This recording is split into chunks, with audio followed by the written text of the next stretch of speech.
Ladies and Germans, how you all doing? This is Con Ulrich. I'm Angru, hello, hello, hello. And folks, if things look a little bit different today, it's not just because these are some new divisions, it's because the Baltics themselves are burning. Yes, in recent memory, we had a one-day tourney celebrating all of the new divisions for the DLC, and today on Slutsk East, we get to see two of them in action. Rang, tell us what to expect, please, though.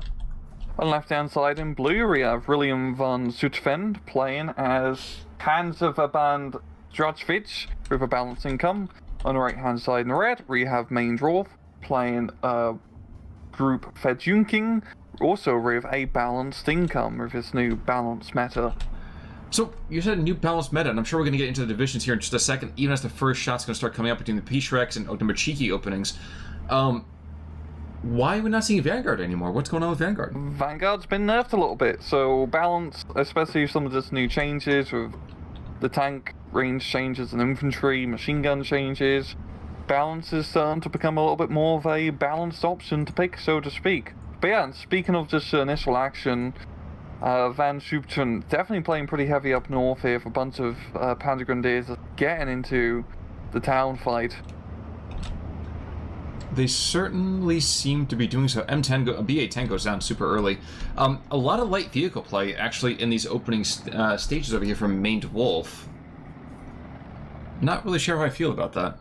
Yeah, it's quite an interesting one, using those BA-10s to just try to scout around. God damn it, IL-2 completely obliterates the Panzer IV in run hit. I know it definitely should help out quite a bit in dealing with just a lot of these half-tracks being brought out and just suppressing some of the infantry as... Well, with the new infantry changes, as we're seeing, German machine gun squads are pretty nasty now. Like, it's pretty deadly. Well, I guess get a little bit further into that, because I know we're going to be seeing an awful lot of it. I mean, people have been agitating for some very, very interesting changes. What are some of the ones that made it into the patch? It's just like, yeah, and the tank range changes, so everything has different ranges between different tank cannons, so you no longer have 45mm anti-tank guns sniping your transports at 2 kilometers. But, oh, Volker-Wolf trying to get through this rather light AA net and really shoot down the IL-2. He had like a couple kilometers, he better be able to do it. Yeah. Yeah, those IL-2s have definitely been pretty deadly so far. So, we were talking about this being new DLC divisions, and yes, even as the action continues to heat up north of the river and south of the river, what do we expect really from Strachwitz? What's going on with that? Strachwitz is pretty like a makeshift panzer group, but they're not super makeshift because they have a lot of heavy tanks, but in terms of infantry and anti-tank and recon, it's a little bit lackluster. Fedyunkina is also a makeshift Russian division, kind of like with Turinia and whatnot. They're pretty mediocre, frankly. They're not that great of a division. But they do get the BS-3 anti-tank gun, which is 100mm of absolute pain. Like, it's the King Tiger killer, essentially. I'm actually not really aware of the BS-3 that often. Like, what the heck? Where did that even come from? That's something I don't think I've ever seen. Yep. Big Russian 100mm field/an anti-tank gun. Just real. I mean, it's not as big as a 122, of course, but naturally, it's like one of the heaviest hitting anti-tank weapons that the Soviets get in general. But apart from that, the division is pretty meh overall. I mean, it's a C-tier division. Well, we have a bunch of Chernos over here that are going to be seeing Phase B, and if you're seeing Chernos at all, my first thought is, oh dear God, what happened to you? And basically what happened in this division said it's stolen, so... Yeah, but you do get, like, 27 of them per card, which is, like, fantastic availability. Even though they're only Chernos, it's not a bad choice. But in terms of the actual match, Main Dwarf has managed to do a pretty good job of securing the southern river town areas, moving up his Trokies to clear on through. He has the Troki DTs, which are a little less manned, per se, but a bit more alarmed. That's certainly true, but above that, though, holding that town's not going to mean a whole lot if they don't hold both sides of it. Because, again, while you do have to have troops on that ridge line from the northern side of the river, that's still pretty dang deadly. You don't want to be there very often.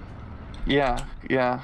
And, yeah, Van Zutphen, or Zutphen, can get his Panzer IVs into a good position to start shooting at enemy reinforcement columns being brought in. It's going to be pretty deadly. We also have a Sherman being brought in, but now the new range changes, the Panzer IVs are outrange that Sherman, so they're not going to be as deadly, I think, in this current meta, but in a fight like this, at close quarters, the Sherman is deadly.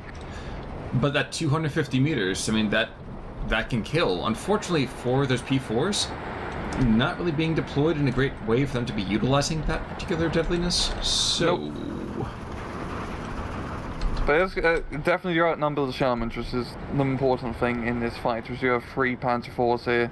I believe one of them is going to be engaged on the Sherman. The other ones are going to be flanking around. So he should be able to pick up the kill. Doesn't even need the other 2. No. Well, in these Strelkies as well, I'm looking at this. Don't think there's a lot of super effective AT. I mean, there's the heat grenades, but that's not quite the same scary deadliness as we've seen of just PTRD spam and pretty much everyone else. Yeah, you're going to have to definitely get a little bit closer to deal with the Panzer IVs, and Van Zutphen is deploying pretty smartly and not rushing them up nearby. We also are seeing, you know, a little bit of MG42 and actual proper machine gun play, and I feel like it's going to be something we're going to be seeing more in the meta, because actual manned machine guns are not that bad anymore. I mean, I think they have a little bit of a range nerf, but it's, like, not much compared to the suppression bonus they've gotten.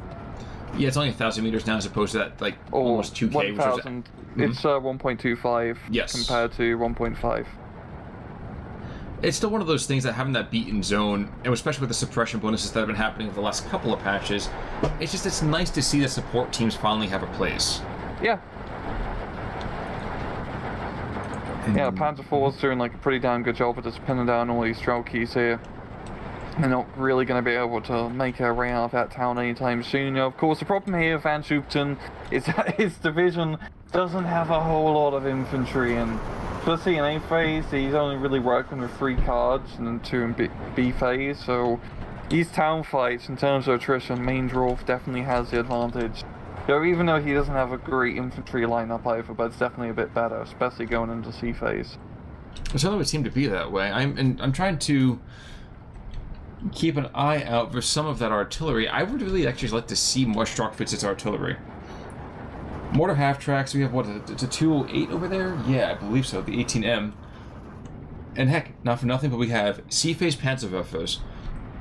And we just don't see enough Panzerwerfing anymore, and I feel so cheated by that. Yeah. You know, with MLRS, he's gotten a little bit of a buff.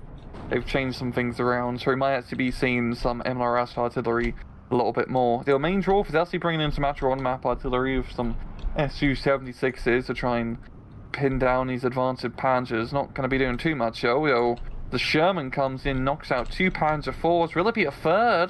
Oh, absolutely. Oh, absolutely. The Sherman may not have the range, but by God, he has the stabilizers, and the stabilizers are the only things that matter. Certainly in but this the range meta. does matter, but... What's that? The range does matter, but I really just like stabilizers, you know? They keep my life nice and stable. I gotta keep on an even keel, man, I get that. Mm-hmm. Now, with the death of the Focke-Wulf, though, that 190 going down super early, just those Yak 9Ts, which is shocking. I didn't quite expect them to be quite that deadly. I would say the balance of power, except for that Panther A in that north-central position, really shifts dangerously into Maned Wolf's favor. Yeah. Yeah, he's definitely got a little bit more infantry in that northern section to try and push on through, and still having the Sherman alive is pretty big. If the Panzer Grenadiers can get a Panzerfaust shot off, it'll definitely turn the tide, so to speak, but as you're seeing, the infantry just get pinned down so fast when they're caught out in the open, you can't really do too much. Well, and we saw it as well. I think the 9Ts made a couple of gun runs at those squads, so it's going to be really, really difficult to kind of do anything effective about that. Yeah, you know, Van Zutphen is trying to make a bit of a play down in the southern sector, oh, not southern sector, but south of the river, with some Panzer Grenadiers. But Strelkies are going to be getting in close, and they pop some AT grenades, those half-tracks are not going to have a good time. I'm sorry, I was watching Smolensky over here walking right by an IG-18, and the IG-18 frantically turning around to shoot at him. Yes. Oh, yeah. The sniper behind enemy lines, so he's on hold fire, and I think he probably wishes he wasn't hold fire in this sort of situation here. Especially as he watches his own countrymen getting shelled. Yeah. Those poor Strelkies. But yeah, southern side is, of course, pretty quiet. I mean, that one Strelky pushing through trying to capture the flag, but he's not going to make too much progress. We're all just going to be heading into B phase in just a bit, so a bit more reinforcements, but more importantly, some more heavier tanks available to Van Zutphen. He definitely has the tank advantages. With Fedyunkina, you only get 2 cards of T-3045s and like 1 card of S-35s and of course a BS-3. Which is a decent amount of heavy anti-tank, but it's not great either. Well, the thing I just kind of realized is that P4s that all died to the north, that's the entirety of Zutphen's A strength. That's it. Yeah, but it's really like most of his medium tanks. The rest of his tanks from here on out is really just Tigers and Panthers. He does have a T-3045 card, a German T-3045 card, not to make anyone confused. So, yeah, it's kind of funny of how... It's also like the Großdeutschland division. They have a lot of heavy tanks, which of course seems great, but, you know, having that Panzer IV spam is usually pretty damn good. Especially now with them having the range advantage, Panzer IVs definitely have a chance to be a bit more deadlier compared to previous matters. Well, and let's not forget also that we have the best tank of the war being brought on in, the P2. You can get 12 of them, and I'm super excited because it's the first time we're seeing it in a non-recon actually slot, I think, other than the couple of commands. 14th Infantry has them, but like you just do not see the Lukes all that often. The 14th Infantry isn't a real division. It's true. It's true. It's like the Ukraine. The Ukraine doesn't exist. If you're Stalin. Or Putin. I let that one go. Half-track engagement is going to be happening over here along the center line. Of course, half-tracks don't do very well when they're going up against an MCHA. Thankfully for them, the MCHA is not able to see a whole lot of them, is he? No, he can't see any more of those guys. And the Chernos are going to take an awful lot of firepower from the super scary MG42s on top of those things. Yeah. But he does have a lot of Chernos of thrower and Ridge. Like, once again, they're not great infantry, but it definitely gives them the availability bonus over Van Zutphen. And yeah, you know, some disheartened guys with DP28 is still a decent infantry squad. That's true, but you want a guy to be just Chernoed up by war. Like, you want a legitimate set of infantry. Yeah. And thank you for not laughing at that, because after I said that, I was really kind of depressed by how awful that joke was. Yeah. Well, I mean, the Sherman up north is definitely doing quite a bit of work and just keeping back his Panzer Grenadier push. And yeah, the half-tracks are pretty damn good now because MG changes, but they have been doubled in price from 5 to 10 points, so they're definitely something that are much less throwable. You want to actually try and preserve them as much as possible. But that's what they should have been in the first place. I think it's unfortunate that sometimes they really kind of blinkered themselves. Maybe that's the best way to put it, the most polite way to put it. Yeah. I do like it when you're encouraged to not just throw units. I don't like this, like, suicidal spam meta, so to speak. So actually, you know, increasing the usefulness of units and making them, you know, more costly in hindsight is a much better choice overall compared to just 5-point transport spam. And if you played Wargame, you know about 5-point transport spam. Well, I was going to say, also, you realize that that's the justification for Eugen not bringing out any Japanese divisions. Of course, that, too, would just be constant, you know, unbreakable morales. And honestly, there's a piece of me that now wants to see a Red Storm thing with, you know, invading Manchuria. That'd be absolutely insane. But maybe we'll put that in our back pocket for right now. We are at 1410. William Van Zutphen has not been completely knocked out of the running, but he's definitely been taking some body shots here. Like, what does he need to do to come back in this with Strachwitz? Probably, I mean, he does have the heavy tank advantage, so pushing somewhere in the southern flank would be a pretty good call for him, I think. And it seems like what he's starting to do is getting some Lukes, he's got the Tigers. He's gonna have to try and make his heavy tanks work. I mean, they can work because new range changes, of course, allows them to really just outshoot most things. But, I really think playing down south, use his armor advantage, because his town fight is going to be pretty bloody for him, and not going to work well in terms of attrition. Well, and the range fight as well. Like, again, Tiger, one of those few tanks I kept its 2k range, and good god, that thing was going to absolutely deserve it. We might even get to the whole, you know, 4 Shermans to take out a Tiger thing, just because it's just the terrifyingness of the range. Mm-hmm. And same thing to Panther, having, Yes. of course, a 2 kilometer range, so... I mean, as you see in, like, his more central position in this hill, they definitely can flex a little bit with just being able to just really just destroy tanks at super long range. But, I actually, forgive me, I also forgot, but they brought in a 160mm mortar. Like, that's a new ad, and I'm excited, but at the same time I'm terrified. Yeah, it's just if you zoom in really close on it, Colin, it looks absolutely ridiculous. It looks extremely front heavy for some reason.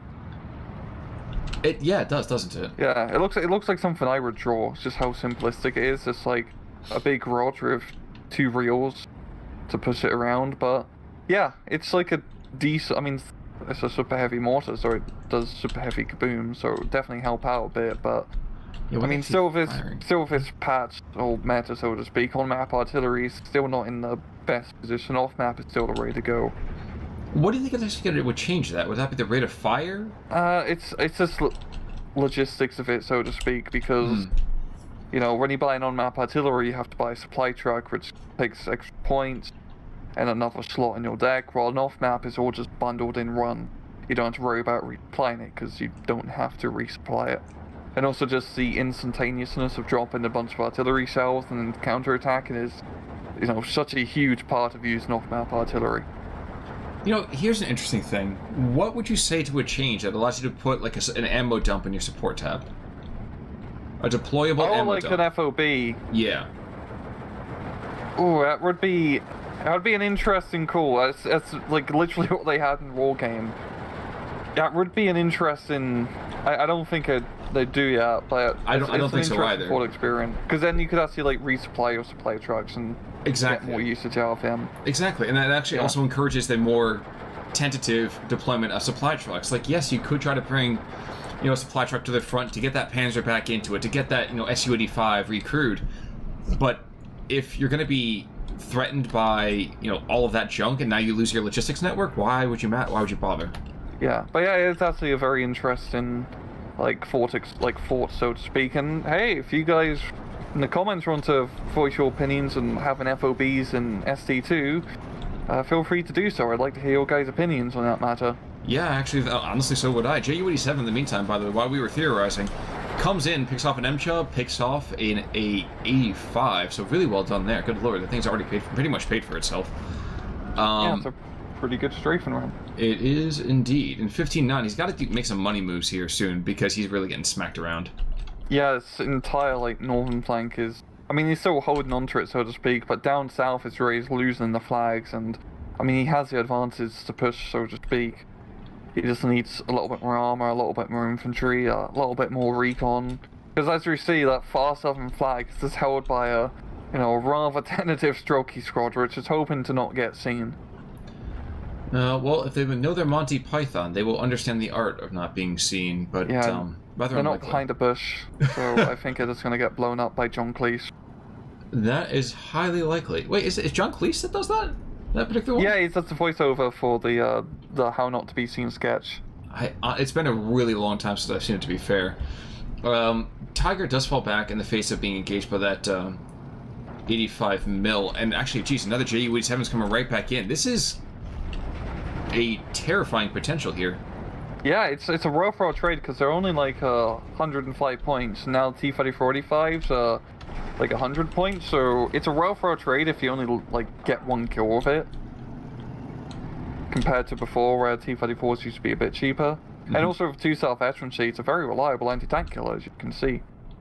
It certainly seems to be. Down to the south, we are seeing the beginnings of a resurgent Willem van Zutphen, picking up that Strokey that was right next to the Peaker and exchanging nasty words pretty quickly. But I'm wondering... Actually, I want to check. The P2 Lukes, yeah, the optics on that are terrible. I know the Recon one of those is absolutely gorgeous, but yeah. Yeah, it's not the Recon run, unfortunately. The crewmen were not given a pair of binoculars, they just ran out. Walmart was a little dry that day. SVT Pioneers, in the meantime, are starting to make a tentative push over here to the east as well. They might, if they take back this bridge and kind of have a consistent link between north and south of the river, even if they don't get that third bridge, I think that'd be more than enough to continue to kind of pressure south, pick up this forest, pressure south, pick up that hillside.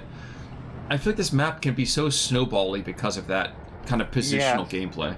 No, yeah, it's a very good point. Like, once you completely capture, like, the town position, it pretty much just snowballs into a victory because you just cannot take back at hill/town position once you fully control it, just due to the supply lines and just the defensive advantage of the river and the hill and the bridges. Like, it's such a lovely position to hold. Which one thing I'm actually kind of excited for as well is now we're in sea phase, so there's a potential for having 6 Panthers coming onto the field and 4 Dorniers. Again, the DO217. We don't see. Ooh, wow. Yeah. What the heck just picked off that tiger? I don't know. I wasn't actually paying attention.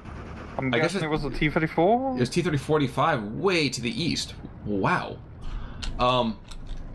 But high-level bombers, I feel like they're so hit or miss. It's one of those things that we barely see, but when we do see them, it has the potential to be just life-altering. Yeah. It's all about just bringing them in the right time. Yes. Yes, that's certainly true. Ju-87 coming back in for another run. And yes, I've noticed that the Strachwitz has rather lackluster ground attack planes. Not saying that the Ju-87 isn't that good, but rather it's just outdated, which means that it's so freaking slow, as we're seeing right now. Even the 85 mil can suppress it. Yeah, and yeah, I mean, there's a good reason why they weren't really using Stukas too much in the 44. And yeah, if the anti-aircraft net main draw has set up, that's definitely going to help out and just stopping those Stukas from completely wrecking his airplanes. I am surprised that the Flak 36 over here is doing as well as it is also. With a couple damages, we're probably going to see another stress coming out over here. No kills necessarily, but anti-air position in the middle of the map is gone, so that's a big gap. And very, very fortunate for... Yeah. Oof, and actually another Tiger went down to this IL-2. Mobile vacuum being called in because of it. Obviously, a day late and a mark short. And the IL-2's gonna laugh as he scampers away.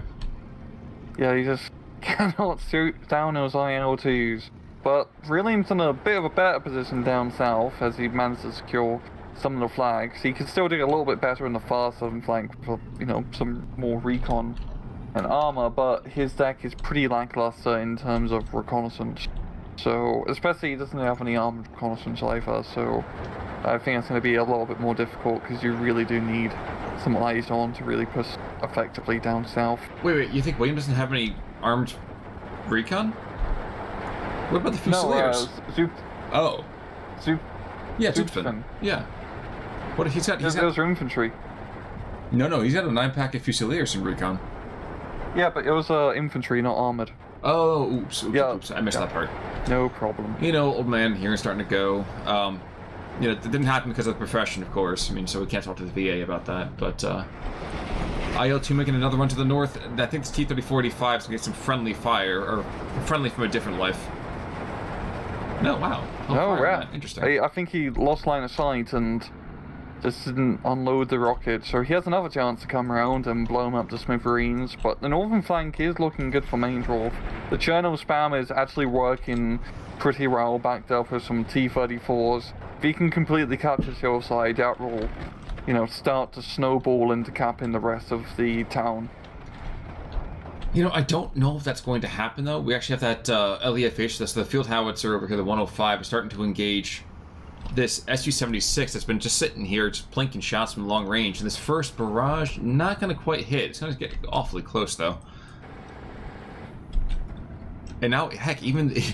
we have this pillbox, or used to be a half-track in a former life, just kind of chilling, doing his thing. So, I mean, I don't know that that's going to be a Cherno position for very long. No, that's a pretty good place to get tracked, all things considering, as you can provide some pretty nice machine gun support. Fokkerov kills an IL-2, Yak-9T gonna try and avenge his comrade here. I think the Fokkerov, if he just buggers over to his anti-aircraft line, he should be in the clear, and yeah, he should be fine. There's maybe one more IL-2 still there. I think. And the reason I make that kind of note about it being important, at least, is that those rocket planes are probably the biggest threat to the heavy tanks that are on this field still. Yeah. It ain't the infantry. Yeah, especially right now. He still has access to those BS-3 anti-tank guns, which I definitely think getting run down south preemptively, or heck, even one up north, seeing that his Panthers here, would be a good call, as he's just going to have to deal with more heavy tanks as the match goes on. Yak 9T goes down. Janty picked up a 3-pack. Well done, sir. Bloody hell, that was pretty clutch there from the Fokkerwolf. And the JU-87 says, "Oh, look, great now! Like it's clear sky. It's time to go forward, boys." I don't think there's any more fighter aircraft. There might be one more aircraft, and there it is. That's the Yak 9T. But you know what? I will trade a JU-87 for an 85 any day of the week and twice on Thursday. Yeah. Yeah, the Yak 9 definitely going to get the kill here. But it's just allowing Van Zutphen to get that momentum back up north as the T-34 is down. There's nothing to, you know, support the Chernos. And he has his own T-30-45 to really rub salt in the wound. And I think we're just going to see a giant dogfight here. Okay, so there is one more IL-2. I don't think he's going to be making it through this furball overall. This Focke-Wulf's not going to make it though either. Jeez, he went down fast. Yeah. Got a very bad turn position behind or in front of that Yak 9T. Okay, that Focke-Wulf is engaged in the wrong targets though. That should have been an IL-2. You should that is the primary killer. You have to kill that one. Everything else can wait. And the 85mm as well, just providing enough anti-aircraft support to force the Fokkerwolf. But fortunately he is fast, so he's going to be able to get away before the Yak 9Ts. And holy smokes, this is actually like a lot of artillery from Van Zutphen, not one but two field archers. Like, unprecedented for 1v1. It's one Yak 9T. And that's going to be the other Yak 9T. Because the pilot's panicked, he's not making it back. Yeah, all anti-air. With the Mittelwagen, yep, there he goes. And the JU-87 is out. Yep, okay, so... this, if I were William von Zutphen, I don't know how much he's brought in terms of air power. That's highly unlikely, but I've got to know he's been suffering badly. So to me, this is the time I should start really trying to hit every bit of anti-air. And then just press my advantage cruelly at it as much as possible. But, like, you know, into C phase right now, Van Zutphen's actually got pretty good momentum. He's still not really pushing much down south, but he's managed to capture almost the majority of his central hill position. And with those good or aircraft raids, he is starting to put a bit more pressure in this northern town and on the hill. And he's making good progress here with the Panzer Grenadiers. He has a whole lot of them in C phase to keep him in the game for the bit, and right up Panther G is just shooting down the road. It's going to be very hard to bring reinforcements up. It sure will, but at the same time, if you look down to the south, Mained Wolf has an Su-85 just kind of chilling off to one side, and a P2 Luke's moving in for to help out those P-Grens isn't going to do a whole lot. You can see it right now, the poor guy's going to get picked off. But you're right, Panther G is going to occasionally get some very, very solid kills. JU-87 doesn't get eyes on his targets anymore. Oof. That is unfortunate. And supply truck, by the way back, taking a very nasty shellacking, so he's dead and gone, Jim. He's never coming back. Poor guy. Poor guy. Dornier dropped bombs. I don't know where the heck he did it, though. Maybe on the Su-85? No. Yeah, he dropped them somewhere on the ground. Yeah, gravity is a heartless mistress, I'll tell you that much. It didn't go in the air, that's for sure. Certainly would hope not. It would be very disconcerting. You drop the bombs, but they float upwards instead of down. It's like, oh, refill them with helium. I'm pretty sure the UN's trying to make sure we don't have that issue happening in space, but yeah, terrifying, very terrifying. Panther G continued to just dominate the battle space, making lives for all that advancing Soviet infantry just absolute hell. Yes, just it's such a good position because, I mean, if you look at his line of sight, it's all just open ground between him and the enemy. There's really not that many spots where Mainz Wolf can slap in an anti-tank gun, such as a BS-3, which would be a very good call, and I think, to try and kill that bloody Panther. And hey, look, it's Hans Rudolf. Well, and Hans Ulrich over here, I think he's going to pick up a T-30-45. There we go. And I don't want to go and curse his name by you know, saying he's going to die immediately because there are Dushkas here. But it's entirely possible that he's going to continue the trend of all hero units where it's, ah yes, he's somebody important, we must kill him. Mm-hmm. He has an important unit icon, he must be destroyed. Am I miscounting all the freaking Yak 9Ts? There can't be. This literally has to be the last one. It's just a complete Yak attack, Khan. But yeah, it's been a lot, but he has also been losing a ton as well. Yeah. Yeah, this ain't no Yak back, man. Like, it's one of those things that you know they're gonna die. Yeah. It's an endangered species, and we're gonna see that happen here, I think, in just a second. Although the Dushkas and the 37 mils, the palms over here, are just gonna keep it. He might, yeah, he forces to fall back on both. Ugh, that's nice to watch. The Focke-Wulfs flying so close to each other did not help either. They were getting hit by the same flag shots. Yeah, this isn't the Blue Angels, guys. Like, you can give each other a little bit more space. Mm-hmm. Oh, you got the Panzerverband, and he is going to be firing in his worst. He's looking for the AA position. That's the right call. See how it goes. I think there's going to be a bit of like a river issue here, but yikes, we might even have some short drops as well.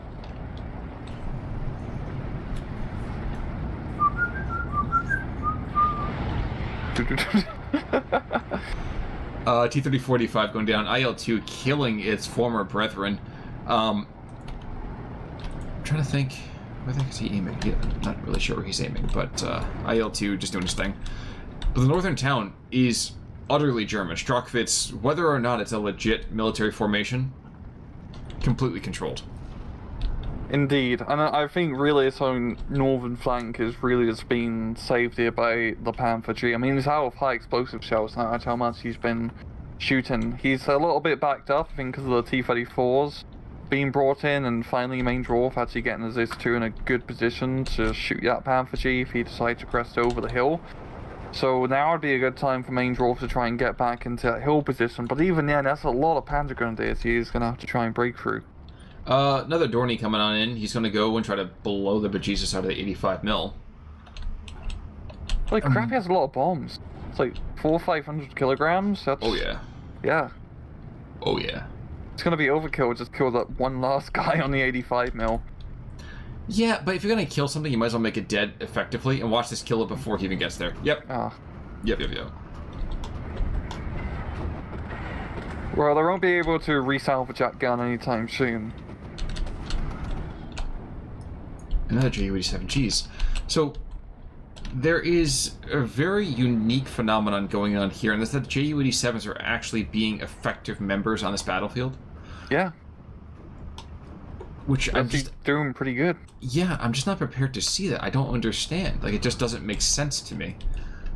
Panther G, in the meantime, he is turning that highway into a highway from hell. Then the Strokey squad's gonna go down here, and it's Skadoosh.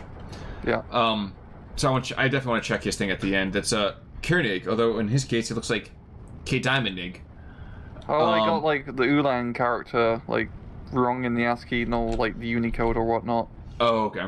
Yeah, that's a funny bug. I think that's probably with the patch. I'm sure it is, but I think K Diamondnig is actually kind of a really cool name now. So we'll see how that sticks. Ju-87, 2 more kills.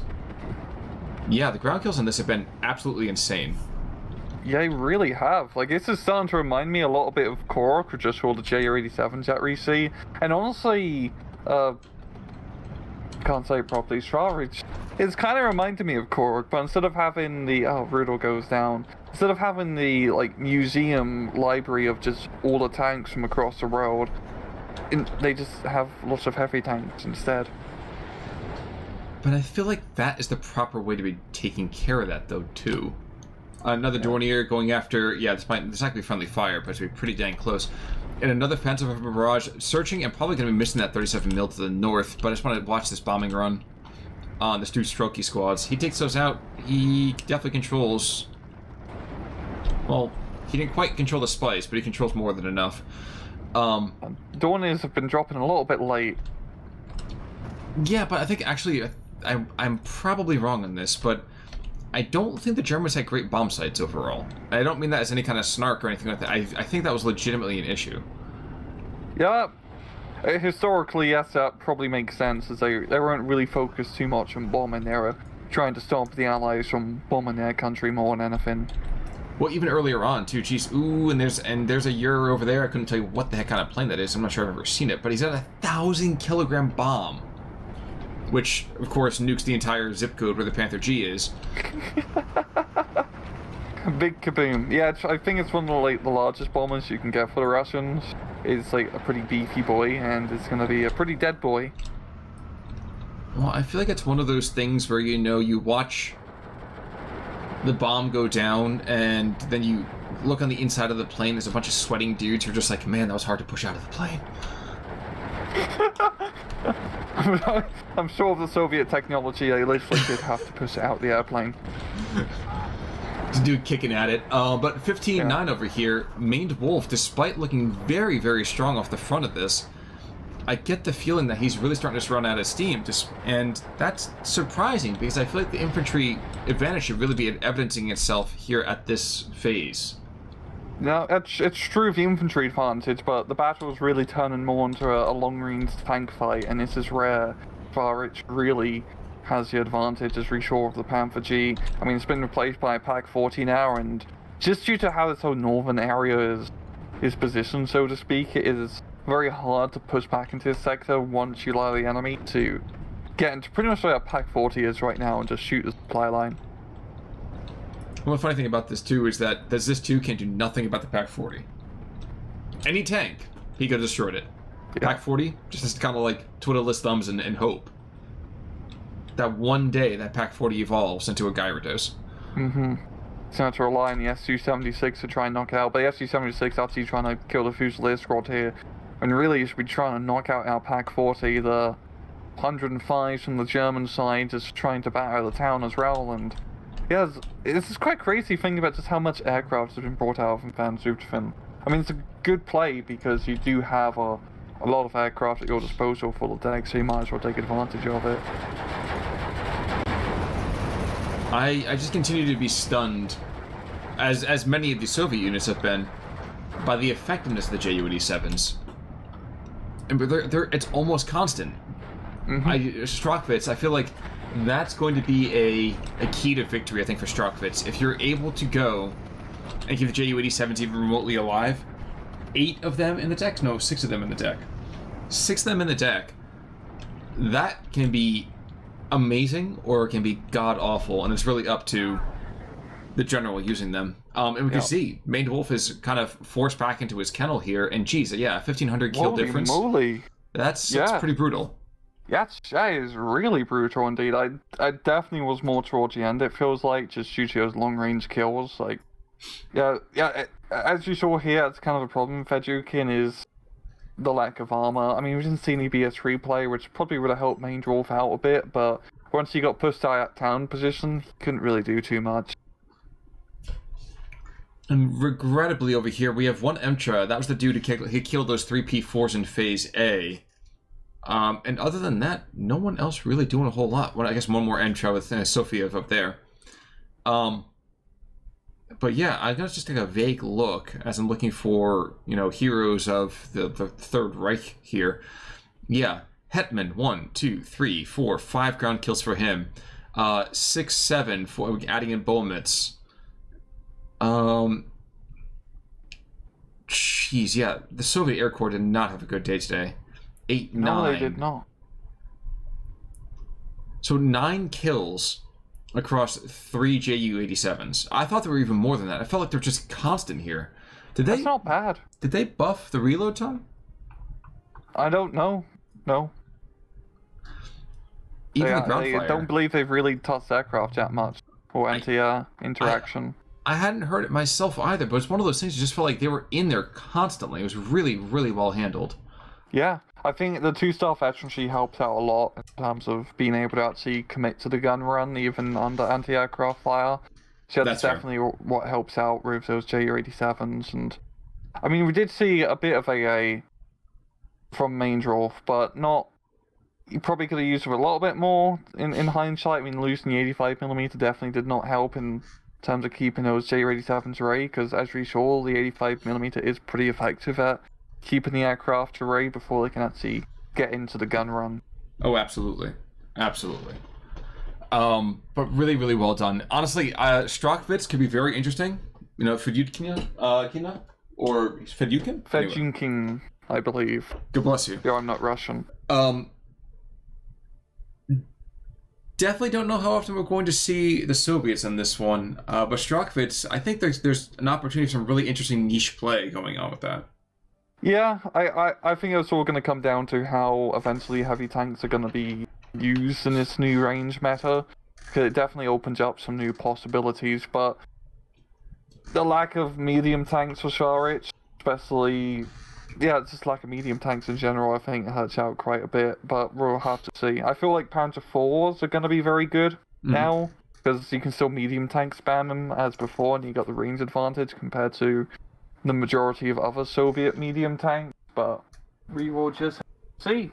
Indeed we shall. In fact, I believe we have another Burning Baltics tournament over here on Thursday, correct? Yep.